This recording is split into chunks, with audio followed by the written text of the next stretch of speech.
नमस्कार, सी न्यूज भारत में आप सभी का एक बार फिर से स्वागत है। यूपी बुलेटिन में इस बुलेटिन में हम बात करेंगे बलिया की, जहां जिलाधिकारी ने जन जागरूकता रैली को हरी झंडी दिखाकर किया रवाना। आगे बात होगी लखीमपुर की, जहां पर वन क्षेत्राधिकारी ने मुकदमा पंजीकृत कर कहा दोषियों पर होगी सख्त कार्रवाई। इन तमाम खबरों पर करेंगे विस्तार से चर्चा। बलिया जिलाधिकारी प्रवीण कुमार लक्षकार ने बेटी बचाओ बेटी पढ़ाओ योजना के 10 वर्ष पूरे होने पर कलेक्ट्रेट परिसर से जन जागरूकता रैली को हरी झंडी दिखाई। रैली का उद्देश्य बेटी बचाओ बेटी पढ़ाओ अभियान को जन जन तक पहुंचाना और बेटियों के प्रति समाज में सकारात्मक सोच विकसित करना था। यह अभियान महिला सशक्तिकरण की दिशा में लगातार प्रगति कर रहा है। रैली कलेक्ट्रेट से टीडी कॉलेज, कचहरी गेट, ओवरब्रिज, विजयपुर, धर्मशाला चौराहा, railway station, Arya Samaj road और अन्य प्रमुख स्थानों से होती हुई पुलिस अधीक्षक कार्यालय पर समाप्त हुई। पुलिस अधीक्षक ओमवीर सिंह और अन्य अधिकारियों ने बेटी बचाओ बेटी पढ़ाओ के अभियान में योगदान देने वाली मोनिका और रंजीता को सम्मानित किया। बलिया से सी न्यूज संवाददाता जेपी तिवारी की रिपोर्ट। लखीमपुर खीरी के दौरहरा रेंज में वन कर्मियों और लकड़ी माफिया की मिलीभगत से प्रतिदिन देसी आम के बगीचों का अवैध कटान किया गया। ईसानगर क्षेत्र के इमलिया में बीती रात बीच पर तैनात वन कर्मियों ने लकड़ी माफिया से साठ गांठ कर बिना परमिट के लाखों रुपए मूल्य के 22 फलदार आम के पेड़ों को कटवाकर उनकी लकड़ी गायब करवा दी, जिसके बाद जेसीबी से पेड़ों की जड़ें निकालकर मिट्टी पाट दी ताकि किसी को शक न हो। जब क्षेत्रवासियों को इस घटना की जानकारी प्राप्त हुई तो मामला बढ़ गया। वन क्षेत्राधिकारी एनके चतुर्वेदी ने इसकी जांच शुरू की और बीट इंचार्ज और लकड़ी माफिया पर कठोर कार्यवाही की बात कही है। जांच के दौरान मिलीभगत का शक हुआ और अब लकड़ी ठेकेदार और जेसीबी की तलाश की जा रही है। लखीमपुर खीरी से सी न्यूज संवाददाता सतीश कुमार गुप्ता की रिपोर्ट।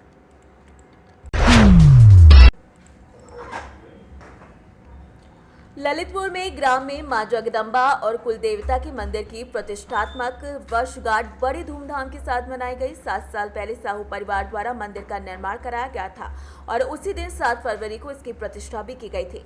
इस परंपरा को हर साल 7 फरवरी को बड़े हर्षोल्लास के साथ मनाया जाता है। इस मौके पर गांव के आसपास के सभी गांवों की प्रभात फेरियां आमंत्रित की जाती हैं और उनका स्वागत गांव के प्रत्येक नागरिक द्वारा उनके घरों के दरवाजे पर किया जाता है। साथ ही गांव की महिलाएं और बच्चियां सिर पर कलश रखकर पूरे गांव में फेरी लगाती हैं और हर स्थान का स्वागत और पूजन अर्चन किया जाता है। इस वर्ष भी 7 फरवरी को ग्राम पंचायत में प्रभात फेरी मंडलों का स्वागत किया गया। इस आयोजन में गांव के सभी ग्रामीण शामिल हुए और मंदिर निर्माण में सहयोग देने वाले श्यामला साहू, रोहन साहू, सत्यनारायण पुजारी आदि उपस्थित रहे। ललितपुर से सी न्यूज संवाददाता महेंद्र की रिपोर्ट।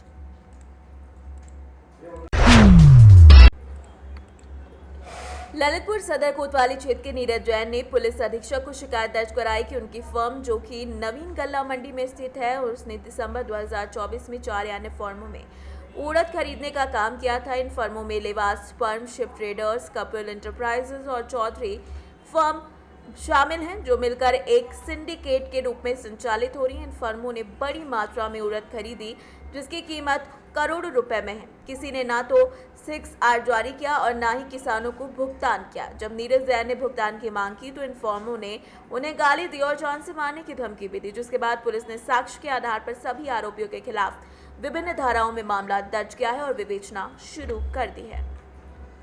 ललितपुर से सीनियर संवाददाता विकास सोनी की रिपोर्ट।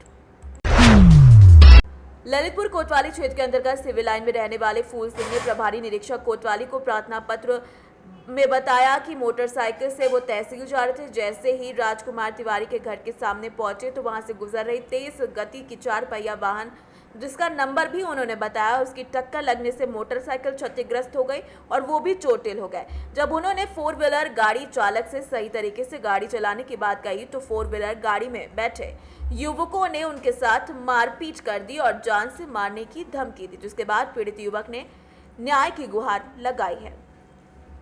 ललितपुर से सीनियर संवाददाता विकास सोनी की रिपोर्ट। प्रयागराज में महाकुंभ के दौरान श्रद्धालुओं की संख्या 40 करोड़ को पार कर चुकी है और ये संख्या जल्द ही 50 करोड़ तक पहुंच सकती है। महाकुंभ में विभिन्न संस्कृतियों का संगम देखने को मिल रहा है।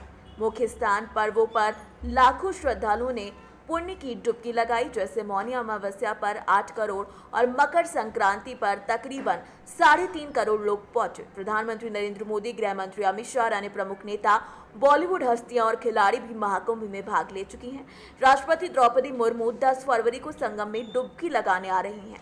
महाकुंभ अब विश्व का सबसे बड़ा धार्मिक आयोजन बन चुका है। प्रयागराज से सी न्यूज संवाददाता मंगला प्रसाद पटेल की रिपोर्ट। फिलहाल के लिए इस खास बुलेटिन में बस इतना ही। देश दुनिया की तमाम बड़ी खबरों को जानने के लिए जुड़े रहिए सी न्यूज भारत के साथ।